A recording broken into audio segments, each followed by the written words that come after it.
ஒருத்தியா வீடு வீடா போய் கூப்பிட்டுக்குள்ளே டைம் ஆகி போயிடும் போல எனக்கு. 4 மணிக்கெல்லாம் கிளம்பி ரெடியா இருக்க சொன்னா ஒருத்தி கூட ஆளுக்கான வேணா வந்து அங்கே 6 லட்சம் கிடக்குது. மீனா மீனா என்னதான் பண்ணுவாங்க தெரியல, வீட்டுக்குள்ள பூந்துங்க.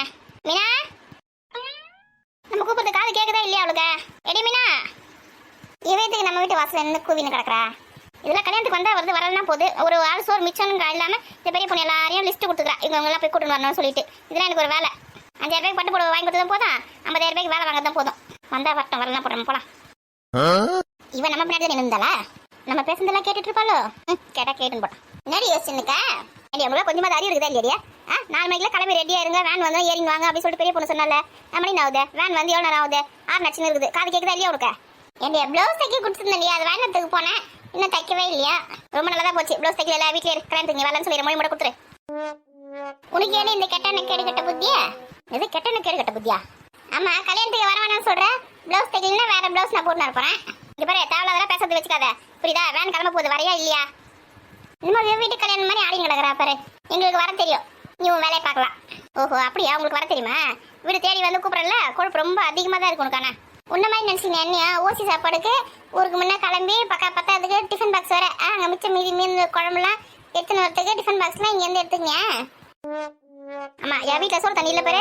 எங்கே ஃபங்க்ஷன் நடக்கும், எந்த வீட்டில் காது குத்து நடக்கும், எந்த வீட்டில் கல்யாணம் நடக்கும் சொல்லிட்டு பார்த்துக்கிறேன். டிஃபன் பாக்ஸ் எடுத்துன்னு போயிட்டு அள்ளி வந்து குடும்பம் நடத்தலாம் சொல்லிட்டு அதுக்கு தண்ணி டிஃபன் பாக்ஸ் எடுத்து வந்துக்கிறேன். வேற எதுக்கு எடுத்து வந்துக்கிறேன்? இதில் லட்டு போட்டு கொடுத்துருக்குறேன். சத்தத்துக்கு எடுத்துன்னு வரணுமா? அதான் பத்திரமா கையிலே வச்சிருக்கிறேன். சும்மாவே சொல்லுவேன், திறந்து பார்த்ததான் தெரியும் லட்டு தான் காய் டப்பான்னு. உன்னை கூப்பிட்டு வந்த பத்தியா? இதுவும் கேட்பேன், இதுக்கு மேலே கேட்பேன். சரியா? நீலாம் கல்யாணத்துக்கு வந்து சாப்பிட மாட்டேன், மிச்சம் மீதி மீதி அங்கே வந்து எதுவுமே எடுத்துன மாட்டேன். கூட்டு பொரியல் குழம்பு சொல்லிட்டு எதுவுமே எடுத்துன மாட்டேன். இப்போ நான் தான் எடுத்துன்னு இருப்பேன், எனக்கு என்ன பண்ணுறேன்? நான்லாம் ரொம்ப சொந்தக்காரன் இருந்தால் மட்டும் தான் எடுப்பேன். இந்த தெரிஞ்சவங்க கல்யாணத்துக்குலாம் போய் எடுக்க மாட்டேன். ஆமாம், உன்னை பற்றி எனக்கு தெரியவே தெரியாது பாரு. இவெல்லாம் ஒரு ஆள் வந்தேன். சி என்னடே நீ பாடுன்னு போயினே இருக்கிற? நீலாம் கல்யாணத்துக்கு வந்தா எனக்குன்னா வரலன்னா எனக்குண்ணா, நான் போய் என் வேலையை பார்க்குறேன். உண்மையை சொல்லிட்டேன், கஷ்டமாக இருக்கேன் சொல்லிட்டேன். பொல்லாத உண்மையை சொல்லிட்டேன். அங்கே வந்து கேசரி கொடு, கூட்டு கொடு, பொரியல் கொடு, குழம்பு கொடுன்னு எதுனா கேட்டுப்பாரு. அப்புறம் இருக்குது உனக்கு. நான் தனியாக டிஃபன் பாக்ஸ் எடுத்துன்னு வந்து நான் தனியாக எடுத்துன்னு போகிறேன். நான் ஏன் உன்ட்ட கேட்க போகிறேன்? இப்போதான் சொன்னேன், நான் சொந்தக்கார வீட்டில் மட்டும்தான் வாங்குவேன், நான் தெரிஞ்சவங்க வீட்டிலலாம் எடுக்க மாட்டேன் அப்படின்னு சொல்லிட்டு. இப்போ எதுக்கு சொல்கிறேன்? எடுத்துன்னு வர போறேன். ஆமாம், பெரிய பொண்ணு நம்ம ஊர் பொண்ணு தானே, நம்ம சொந்தக்கார தானே, அதனால நான் எடுப்பேன். அதை பற்றி நீ ஏன் கேட்குறா? எப்படின்னப்பா இவ சொன்ன பிறகு நமக்கு ஞாபகம் வருது. நம்ம டிஃபன் பாக்ஸ்லாம் எடுத்துன்னு போகலாம். கூட்டு பொரியல் பாயாசம் சூப்பராக இருக்கும், அது எல்லாத்தையும் எடுத்து வரலாம். அப்புறம் வந்து வத்த குழம்பு வைப்பாங்க, அது எடுத்து வந்தால் கூட ஒரு வாரத்துக்கு வச்சு ஓட்டிடலாம். இவளுக்கு இருக்க புத்தி குடும்பம் கூட நம்மளுக்கு இல்லாமல் போச்சு. லட்டு கொடுத்தாங்க, தூக்கி இடுப்பு வச்சு சுற்றி இருக்கும். முதல் வீட்டில் போய்ட்டு ஒரு 6 டிஃபன் பாக்ஸ் எடுத்துக்கலாம். கொஞ்சம் கோவமாக வச்சு போகலாம். என்ன யோசிக்கிறா? ஒன்றும் இல்லை சீக்கிரம் கிளம்பி வா. வேன் போயிடுச்சு எனக்கு தெரியாது. நான் நிப்பாட்டி வை, 10 நிமிஷத்தில் வந்துடுவேன். அதெல்லாம் என் மாமா வீட்டு வண்டியா நிப்பாட்டி வைக்கிறதுக்கா? நீ வந்தானே ஏற்றின்னு போகுது, இல்லைன்னா விட்டு போகுது. மினுக்குவா அப்படியே கொழுப்ப பாரு இவளுக்கு. என்ன மீனா, எல்லாரும் கிளம்பிட்டாங்க போகிறது கல்யாணத்துக்கா? ஆமா, ராதிகா தான் வந்து போறா. வேன் வந்து சீக்கிரம் கிளம்ப சொல்லிட்டு போறா. சரி, சட்டு போட்டு கிளம்பி போயிட்டு நைட்டு வந்துடலாம். கல்யாணம் காலையில் தான், நைட்டு ரிசப்ஷன் மட்டும் பார்த்துட்டு வர சொல்றீங்களா? அதெல்லாம் முடியாது. ரிசப்ஷன் பார்த்துட்டு நாளைக்கு காலையில் கல்யாணம் பார்த்துட்டு மதியானம் அந்த மறு வீடு கொடுக்குறாங்களா, அதெல்லாம் பார்த்துட்டு தான் வர முடியும். ஏண்டியா வீட்டில் வேலை வெட்டி எதுவும் கிடையாதா? வேலை வருஷம் ஃபுல்லாக தான் இருக்குது. கல்யாணம் எப்போ ஒரு சமயம் நடக்குது, வேலை எல்லாம் அப்புறம் பார்த்துக்கலாம். எங்க அம்மா வேலை தனியாக இருப்பாங்க வீட்டில், அவங்க விட்டுட்டு எப்படி நம்ம இருக்க முடியும்? ஒரு நைட்டு உங்க அம்மா தனியாக இருக்க மாட்டாங்களா? அது வந்து வயசானவங்க, அவங்க எப்படி விட்டுட்டு போகிறது? அதெல்லாம் இருப்பாங்க. போய் புது சட்டையை ஒன்று மாட்டிங்கண்ணே, நல்ல ஒரு வேஸ்ட் ஒன்று கட்டிடுவாங்க. ஜீன்ஸ் பேண்ட் அதெல்லாம் போட்டு இல்லையா? ஜீன்ஸ் பேண்டா?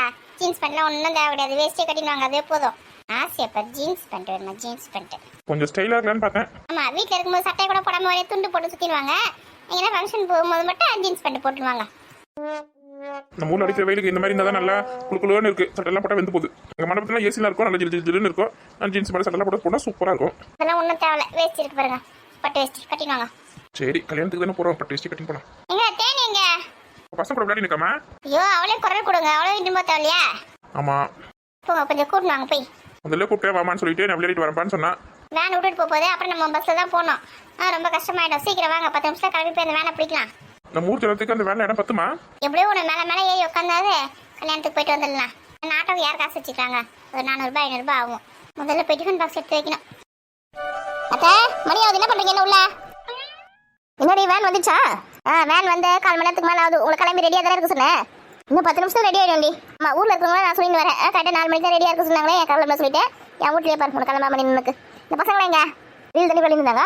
வெளியில் ஒருத்தரும் இல்லையா? பசங்க என்ன பண்ணுறாங்க, எது பண்ணுறாங்க, எதுவுமே பார்க்க மாட்டேங்க. நீங்கள் வீட்டுக்குள்ளேயே தான் இருப்பீங்களா? வேலை செஞ்சீங்க இவ்வளோ நேரம் எங்கே போயிருந்த நீ? இப்போ நான் வரும்போது வெளியில் இல்லையே நீ? அதுதான் பெரியமா கூப்பிட்டாங்களா, அதுக்காக பெரியமா வீட்டுக்கு போயிருந்தேன். இதுல கையில் பெரியமா கூப்பிட்டாங்கம்மா, பணியாரம்மா பெரியமா கொடுத்தாங்களோ கொடுத்தாங்க. ஆமா, இங்கேயே சாப்பிட்டு உட்காந்து கல்யாணத்துக்கு போத்தாவில்ல. கல்யாண சாப்பாடுலாம் சாப்பிட்டு இல்லையா குழந்தை ஏடி மிரட்டுற இதுலேயே மணி ஆகி போச்சு வேன் வாங்க அங்கே வந்து ஆறு நடிச்சு இருக்குது இன்னும் கிளம்பல இன்னும் புது ட்ரெஸ்லாம் வேற போடல உங்க ரெடி அவன் சொல்லிட்டு தானே போட நானே அவள் அப்படிதான் கத்திரி பண்ணி வா நீ சாப்பிடுவா உங்களுக்கு வேணும் அப்படி யாரும் எடுத்துக்கோங்க எனக்குலாம் ஒன்றும் வேணாம் நீ சாப்பிடு நீ வாடங்க உட்காந்து சாப்பிடு பாட்டி நீங்களே எடுத்துக்கோங்க பாட்டி எனக்கு வேணாம் நீ சாப்பிடு அம்மா இங்கேயே உட்காந்து பணியாரம் எல்லாம் சாப்பிட்டு இருங்க கல்யாணத்தில் வேற வடை பாயாசம் அப்புறம் வந்து பிரிஞ்சு சப்பாத்தி இடியாப்பம் அது இதுன்னு போடுவாங்க அதெல்லாம் சாப்பிட்றதுக்கு வயிற்றுல இடம் நம்ம போகுது பாரு 4 பணியாரம் சாப்பிட்டு இப்போ வயிற்றுல இடம் இல்லாமல் போகுது இங்கேருந்து வேனில் சத்தத்துக்கு போகிறதுக்குள்ளே எல்லாம் ஜீரணமாகி போயிடும் நான் பாட்டுக்கு பேசினே இருக்கேன் உட்காந்து இருக்கேன் பாத்தியா என்ன மரமான சாப்பிட்டு எழுந்து போய் புது ட்ரெஸ் போடண்டா கிளம்பாண்டா வேன் வந்துச்சு சொல்லி தானே இருக்கேன் இதை சாப்பிட்டு கிளம்புறேம்மா இந்த சஞ்சு ஜாலியாக இருக்கிறேன் நம்ம தான் இங்கே மாட்டி திட்டு வாங்கி இருக்கிறோம் ஆமாம் சஞ்சு எங்க கேட்டாங்க பேர் மதியா இருக்கு ஆமா தங்கச்சிங்கடா அழகாதீங்க தங்கச்சியும் பெருமை வீட்டில் தான் இருக்கிறா அங்கே வந்து பணியாரம் கொடுக்குறேன்னு சொன்னாங்க அங்கே வாங்கிட்டு இருக்கா அண்ணனுக்கு தங்கச்சிக்கு இதே வேலை தான் போடுறது யார் வீட்டில் என்ன கொடுப்பாங்க சாப்பிடலாம் சொல்லிட்டு இந்த மாதிரிலாம் பேசாதடி குழந்தைங்களே அது உங்கள் அக்கா வீடு தானே உங்கள் வீடு விட குழந்தைங்க வாங்கி சாப்பிட்ற மாதிரி பேசுனுக்கா பசங்க ஒன்று சொல்லிட்டு கூடாது அப்படியே வந்துடுங்க வரைஞ்சி கட்டிக்கணும் இவங்களுக்கு கஷ்டமாக இருந்தால் பெருமா வீட்டில் போய் சாப்பிடுவாங்க அவங்க வீட்டில் போய் வாங்கிக்கோன்னுவாங்க இப்போ வீடு விட போய் நாங்கள் வாங்கி சாப்பிட்றோமா இதெல்லாம் எந்த வீட்டில் நான் ஒன்றும் புரியல எனக்கு பாட்டி வந்துட்டா இப்போ நீ வேற அழின்னு வந்துருக்கிறியா உங்களுக்கு ஒன்றும் இல்லைம்மா பாட்டிக்கு விஷம் பிள்ளைங்களா இதுங்க பாட்டி இந்தாங்க பாட்டி பெரியமா கொடுத்தாங்க ஏற்கனவே கத்தின்னு இருக்கா இது வேற எடுத்து வந்திருக்கா நம்ம கூட சேர்த்து ஏய் பெரியமா கொடுத்தாங்க வேணாம்னு சொல்ல வேண்டியது எதுக்கு உணத்துக்கு 2 வாங்கி வந்துருக்குறேன் பெரியமா பணியாரம் கொடுத்தாங்க பாட்டிக்கு ஒரு பேட் கொடுக்க சொன்னாங்க எனக்கு ஒரு பேட் கொடுத்துருக்காங்க உங்களுக்குலாம் தரல உங்களுக்கு வேணா போய் அங்கே போய் கேட்டு வாங்கிக்கோங்க நான் கல்யாணத்துக்கு கிளம்பி ரெடியாக இருந்தா சொன்னேன் புது ட்ரெஸ்லாம் போட்டு தலைலாம் வாரி பொருள் அடிச்சுன்னு அழகாக ரெடியாரு வேன் வரும் கிளம்பலாம் சொன்னேன் பணியாரம் சாப்பிட்டு உட்காந்துக்கிங்க இன்னும் பெரியமா அக்காலாவே கிளம்பலம்மா அவங்க பொறுமையாக கிளம்பி பொறுமையாக ஆட்டோவில் கூட வருவாங்க காசு கொடுத்து நம்ம வந்து வேனில் போனால் தான் நம்ம காசு மிச்சமாகும் அதெல்லாம் கொஞ்சம் கூட கிடையாதுல்ல உனக்கு நம்மளே ஆட்டோவிலே போகலாமா சஞ்சிக்கு இன்னைக்கு சம்மர் டோஸ் இருக்கு ஆமாம் ஆட்டோவில் போகலாம் அப்படியே உங்கள் அப்பா கட்டி அவன் சம்பாதிச்சு கொடுத்துருக்காரு ஆட்டோவில் போகிறதுக்கு நம்மளே கிளம்புங்க முதல்ல அப்போ தான் நிறைய காசு கொடுத்தாரு உங்ககிட்ட காய்கறி மளிகை சாமான்லாம் வாங்க தேவையா உங்கள் அப்பா ஆட்டோக்கு போகிறதுக்கு காசு கொடுத்தாரு இதுக்கோ இப்போ 2 பேரும் சண்டை போடுவீங்க இல்லை சஞ்சு சாப்பிட்டு கிளம்புவா அங்கே போய் வேனில் போய் இடம் இல்லைன்னு எல்லாம் சண்டைலாம் போடாதீங்கம்மா ஆமாம் நான் தான் சண்டை போடுறேன் சீக்கிரமாக கிளம்புனா தான் போய் இடம் கிடைக்கும் இதெல்லாம் சண்டை போட்டு தான் உட்காரணும் அதுதான் சொல்கிறேன் ஆட்டோவில் போகலான்னு ஆட்டோவில் பத்தில காசு கிடையாது வேனில் கிளம்பிச்சு வச்சுக்க அவரை கல்யாணத்துக்கு பார்த்தாலும் ஒன்றும் பத்தல வீட்டில் இருங்க எல்லாரும் சஞ்சு அம்மா சொல்ற பத்தி கேளு சீக்கிரம் சாப்பிட்டு கிளம்பு இதுங்க பண்றதெல்லாம் பார்த்தா நம்மள தீனி பண்டாரன்னு நினைச்சுக்க மாட்டாங்க கல்யாணத்துக்கு தானே போறோம் பட்னியா போனா தான் நாங்க நிறைய சாப்பிட முடியும் ஏன் இந்த மாதிரி பண்ணுதுங்கன்னு தெரியல பாட்டி பணியா சூப்பரா இருக்குல்ல நல்லா இருக்கு பெரியமா செஞ்சாங்களா இல்ல பாட்டி பட்டி நத்திருக்காங்களா சின்ன கவுன் போட்டுருக்காங்களா அவங்க தான் செஞ்சுட்டு வந்து கொடுத்தாங்க நம்ம இங்க கத்தினிருக்கோம் நம்மள கொஞ்சமா சட்டை பண்ணுதுங்களா பத்தியாதுங்க என்னம்மா ரெடி ஆயிட்டீங்களா ஆமா வந்தது அம்மாவே கேட்பாரு நம்மளாம் கேட்க மாட்டாரு நம்மளாம் தண்டத்துக்கு இருக்கிறோம் வீட்டுல என்னப்பா சீக்கிரம் வந்துட்டு இருக்க வேலை முடிஞ்சிருச்சா சீக்கிரமா இல்லம்மா ஆளுங்களை வேலை செய்ய சொல்லிட்டு வந்திருக்கிறேன் கல்யாணத்துக்கு போனோம்ல எதுக்கு இப்ப வேலையை விட்டுட்டு வந்தீங்க வேலையை முடிச்சுட்டு வர வேண்டியது என்ன அவசரம் இங்க ஏண்டி அது நம்ம வீட்டே கல்யாணம் பண்ணி முன்னேருந்து செய்ய தேவையில்லையா ஏன் செய்யறதுக்கு ஆள் இல்ல வாங்க சொல்லிட்டு உன்னை பெரிய பொண்ணு கூப்பிட்டல ஆமா அன்னைக்கு போயிட்டு அடிக்கிட்டு போனல அன்னைக்கு அவங்க மாமியார் சொன்னாங்க அவங்க வீட்டுக்கார சொன்னாரு அப்புறம் இந்த பொண்ணு கூட சொல்லிச்சு சீக்கிரமா வந்துருங்க முன்னாடி இருந்து நீங்க தான் செய்யணும் எல்லாத்தையும் ஆமா ஆமா ஆமா வேலையை விட ஊர்ல கல்யாணம் இப்போ ரொம்ப முக்கியம் உங்களுக்கு இப்பெல்லாம் முடியாது உனக்கு ஏன் இதெல்லாம் நீங்க கேட்க மாட்டீங்களா வேலையை பாதியில விட்டுட்டு வந்துருக்காரு இப்போ எப்படி சம்பளம் கிடைக்கும் நம்மளுக்கு அதெல்லாம் பாத்துக்கலாம் 5000 ரூபாய் பட்டு வாங்கி கொடுத்தா மட்டும் கட்டிக்க தெரியும் கூட இந்த வேலை சேர்த்துக்கலாம் கஷ்டமா இருக்கும் உனக்கு நம்ம வேலை தான் ஃபர்ஸ்ட் நமக்கு முக்கியம் அப்போ தான் மற்றவங்க வேலையெல்லாம் பார்க்கணும் இந்த மாதிரி வேலையை பாதியில விட்டுட்டு நான் வசனம் தானே அப்ப என்னடி கல்யாணத்துக்கு சாப்பிட்றதுக்காக போறியா ஆமா சாப்பிட்றதுக்கு போறேன் வீட்டில் சாப்பாடு இல்லைல்ல அதனால அங்கே போய் சாப்பிடலான்னு போறேன் தூக்குச்சட்டில எடுத்து கிளம்பிட்டு அங்கே மிச்சம் மீதி மீறதெல்லாம் எடுத்து வரதுக்கா ஆமா ரொம்ப குழப்பில் தாங்க இருக்குது உங்களுக்கு ஆனால் அந்த மீனா அப்படிதான் கேட்குறேன் அங்கே மிச்சம் மீதியில் மீறத குழம்பு கூட்டு பொரியல் எடுத்து வரதுக்கு தூக்குச்சட்டி எத்தனை வரையான்னு சொல்லிட்டு நீங்களும் அப்படி தான் கேட்குறீங்க என்ன பார்த்தா உங்களுக்கு எப்படி தான் தெரியுது ஏன்டி எந்த ஃபங்க்ஷனுக்கு போனாலும் நீ அந்த மாதிரி தண்ணி பண்ணுவ இதில் லட்டு இருக்கு பெரிய பொண்ணு கொடுத்துருக்கா சத்தத்துக்கு எத்தனை போணுமா ஓஹோ அப்போ நீ அங்கேருந்து எதுவுமே எடுத்துட்டு வர மாட்டேன் எத்தனை வந்த மட்டும் எதுக்கு அங்கேருந்து எடுத்துன்னு வர ஃபங்க்ஷனுக்கு போனால் சாப்பிட்டியா மொழி எதுனே வந்தமா இருக்கணும் அங்கேருந்து எதுவுமே எடுத்துன்னு வர சொல்லுங்க இப்போ நான் கேட்குறீங்க தூக்குச்சட்டி எத்தனை போலியானே ஆமா நான் சொன்ன மாட்டேன் நீ எடுத்துனே போக மாட்டேன் எடுத்துனே வர மாட்டேன் பேரு போங்க போய் ரெடி ஆகுங்க போங்க வேன் கிளம்பி போயிடும் போலகுது வேன் போனா போட்டோம் நான் வந்து என்னோட ஸ்கூட்டர்ல வந்துடுறேன் நான் அப்பா நானும் அப்போ உங்க கூட வந்துடுறேன்ப்பா அப்பா நானும் உங்க கூட வரேன்ப்பா நாளைக்கு எழுத்துக்கலாம் நாங்கள் போகிறோம் வேன்ல சரி கொஞ்சம் சீக்கிரம் சாப்பிட்டு ரெடி ஆகுங்கன்னா அப்போ போய் குளிச்சுட்டு ரெடி ஆகி வரேன் ராதிகா கொஞ்சம் டவல் எடுத்து வந்து போடு ஆமாம் குளிக்க போகிற மனுஷனுக்கு டவல் எடுத்துன்னு போகணும்னு தெரியாது ஒருத்தர் பின்னாடி எடுத்து வந்து போடுவாங்க அத்தை நம்ம வந்து வேனில் போயிடலாம் இந்த பசங்க ரெண்டும் அவங்க அப்பா கூட வரட்டும் வசந்தி எப்படி நம்ம கூட வரலாம் இல்லை அவங்க வீட்டுக்கார கூட்டு வராரா வசந்தி அவங்க வீட்டுக்கார வந்து கொண்டு வரேன்னு சொல்லிட்டாரு சரி அப்போ நீங்கள் நானும் மட்டும் தான் இப்போ வேனில் போகிறோம் நீங்கள் சீக்கிரமாக மடமான பட்டு புடவை கட்டின்னு வாங்க ஏன் இப்போ நான் கட்டின புடவை நல்லா தானே இருக்குது ஆமாம் ரொம்ப நல்லா இருக்குது கல்யாணத்துக்கு வந்தீங்கன்னு வச்சுக்கேன் எல்லாம் எடுத்து போட்டு கரெக்டாக இருக்கும் ஏண்டி பட்டு புடவைலாம் கட்டினா வெந்து ஊத்துண்டி இந்த மாதிரி காட்டன் புடவை கட்டினா தான் நல்லாயிருக்கும் ஃபங்க்ஷன் போகிறதுக்கு தானே நல்ல புடவைலாம் உங்களுக்கு வாங்கி கொடுத்துருக்கேன் பட்டு புடவை அடமுடிச்சு தானே வாங்கினீங்க ஏன் ஒரு ஃபங்க்ஷன் கட்டிக்கிறதுக்கு உங்களுக்கு கஷ்டமாக இருக்குது அப்போ எதுக்கு வாங்கினீங்க காட்டன் புடவை வாங்கி அடிக்க வேண்டியது தானே ஏன்னா ஒரு கோயில் குளத்துக்கு வந்தாலும் ஒரு நல்ல புடவை கட்ட போகிறது கிடையாது ஏதாவது கல்யாணம் காட்சி போனாலும் ஒரு நல்ல புடவை கட்ட போகிறது கிடையாது அப்போ எதுக்கு வாங்கி வச்சுருக்கீங்க ஒரு நல்ல நாளுக்கு கட்டத்துக்கு தானே எடுத்து கட்டிக்கிட்டு வாங்க நல்லா போடுவியா. ஜவுரி முடி கேட்டீங்க, ஜவுரி முடியை வாங்கி கொடுத்துட்டேன். அதெல்லாம் வச்சு அழகா பின்னி நோக்கிட்டு வரலாம்ல. அதை விட்டு வீட்டில் இருக்கிற மாதிரியே வந்தீங்கன்னா யார் மதிப்பா? 4 பேர் மதிப்பாங்களா நம்மள? சொல்லு. பார்க்கும்போது நல்லா நகை நட்டுலாம் மாட்டிங்க நல்லா மினி மினி இருந்தால் தானே மதிப்பாங்க. நகை நட்டுலாம் போட்டு இருந்தால் தான் மதிப்பாங்க காலத்தில். ஆமாம், மனுஷனுக்கு மதிப்பு மரியாதை இருக்குதோ இல்லையா? நகை தானே மதிப்பு மரியாதை.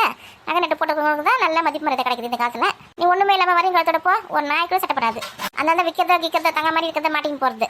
ஏன் நிறைய நகை மாட்டின்னு இருந்தால் கொஞ்சம் செலவுக்கு காசு வேணும், எதாவது ஒரு அவசரத்துக்கு காசு வேணும் அப்படி சொன்னால் ஒரு சென்னை அவுத்து கையில் கொடுப்பாங்களா?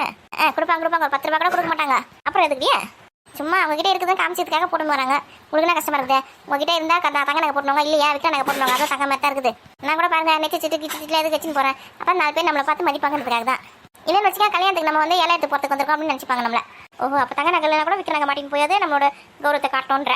ஆமாம், அப்போ தான் மதிக்கிறேன்றாங்க. அதுக்காக விற்க நகை மாட்டின்னு போய் தான் ஆகணும். அவங்க கௌரவத்துக்கு குப்பையில் போடணும். என்கிட்ட என்ன இருக்கா தண்ணி போட்டுட்டு வருவேன். நீங்களும் அடங்கவே மாட்டீங்க அத்தை, நீங்களும் அடங்கவே மாட்டீங்க, நீங்கள் திருந்தவே மாட்டீங்க. அப்படியே போய்க்கலைங்க. சரி, சாப்பிட்டு கிளம்புங்க அத்தை. இப்படியே உட்காந்துருக்காதீங்க அத்தை. கத்தி தொண்டை தண்ணியே வத்தி போகுது. எனக்கு ஒரு காஃபிக்கு ஏதாவது போட்டு தரீங்களா? முதல்ல இந்த பணிகாத்த திண்டத்துக்கு விட்றியா? காஃபி போட்டு தரோம். ஏய் பசங்களா, சீக்கிரமா கிளம்பி உங்கள் அப்பாவை கூட்டின்னு வந்து சேருங்க. உங்களுக்கு முன்னே நாங்கள் வந்துடுவோம்மா. வாங்க. பொழுது போச்சுன்னா மழை கிழவா வந்து இருக்குது. சீக்கிரமா வந்து சேருங்க. ஏடி டவல் எடுத்துன்னு வாடி. எவ்வளோ நேரம் நின்று இருக்குது பாத்ரூம் இல்லையா? ஆமாம், குளிக்கிறதுக்கு போகிற மனுஷனுக்கு டவல் எடுத்துன்னு போக முடியாது. சீக்கிரம் வாடி, மணி ஆகுது. உடம்பு நல்லா வாட்டப்பட்டு போயிருக்குது. ஏமா மழையே அடிச்சு ஓஞ்ச மாதிரி இருக்குது. பாட்டி நீங்க சாப்பிடுங்க. நீங்க ஏன் வேடிக்கை பார்த்து நிக்கீங்க? மேடம் சாப்பிடுங்க. பெரியவா சுட சாப்பிட்டா நல்லா இருக்கும்னு சொன்னாங்க. நீங்க சாப்பிடுங்க. பாட்டி உங்க கல்யாணம் கூட இப்படிதான் நடந்திருக்கும்ல? எங்க கல்யாணம்லாம் வந்து மண்டபம்லாம் எடுத்து பண்ணல. கல்யாணம்லாம் கோயிலே இருந்துச்சு, சிம்பிள். அந்த காலத்துலலாம் வீட்டில் இல்லை கோயிலில் தான் பண்ணுவாங்க. இப்போ தான் நிறைய வந்து பணம் அதிகமாக போயிட்டு மண்டபத்தில் பெரிய பெரிய மண்டபத்துலாம் பண்ணுறாங்க. அப்படியே அந்த காலத்தில் வீட்டில் கல்யாணம் பண்ணுவாங்க? ஆமாம், அப்போ எல்லாருமே வந்து வீட்டில் நல்ல கோயிலில் தான் கல்யாணம் வைப்பாங்க. வீட்டு பக்கத்தில் வெளியில் இடம் இருக்கும், ஓலை வீடாக இருந்தாலும் பக்கத்தில் இடம்லாம் இருக்கும். அங்கே பந்தல் மாதிரி போட்டுட்டு அங்கே வந்து கல்யாணம் பண்ணுவாங்க. அங்கே கீழே உட்கார வச்சு சாப்பாடு போடுவாங்க. இப்போ தான் டைனிங் டேபிள் அதிகத்துலாம் வந்துச்சு. முன்னெல்லாம் கீழே உட்கார வச்சு அழகாக பாய் போட்டு உட்கார வச்சு தான் சாப்பாடு போடுவாங்க. அப்போல்லாம் கல்யாணம் எவ்வளோ ஜாலியாக இருக்கும் தெரியுமா? அப்போ இலை போட்டு அந்த பரிமாறுவாங்க. அந்த வீட்டுக்காரங்களும் சொந்தக்காரங்க எல்லாரும் சேர்ந்து பரிமாறுவாங்க. அப்போ வேணுமா கேட்டு வைப்பாங்க. இப்போலாம் வந்து இலை போட்டு எல்லாத்தையும் அதெல்லாம் அடுக்கி வச்சிடறாங்க. உங்களுக்கு வேணா சாப்பிடுங்க, வேணா வச்சுட்டு போங்கன்னு சொல்லிட்டு. எவ்வளோ சாப்பாடு வேஸ்ட் ஆகுது. கேட்டு வைக்கலாம்ல, உங்களுக்கு எது வேணுமா அது வேணுமா சொல்லிட்டு. அதாவது விவசாயிகளுக்கு தான் தெரியும் இந்த சாப்பாடு அரிசிலாம் எப்படி உற்பத்தி பண்ணுறாங்க, எவ்வளோ கஷ்டம் சொல்லிட்டு. இங்கே வந்து ஈஸியாக வேஸ்ட் பண்ணிடுறாங்க இப்போலாம் கல்யாணத்துலாம். உங்கள் காலம் வேறு, இந்த காலம் வேறு பாட்டி. ஆமாம் எல்லாமே தலைக்கு தான் மாறி போச்சு.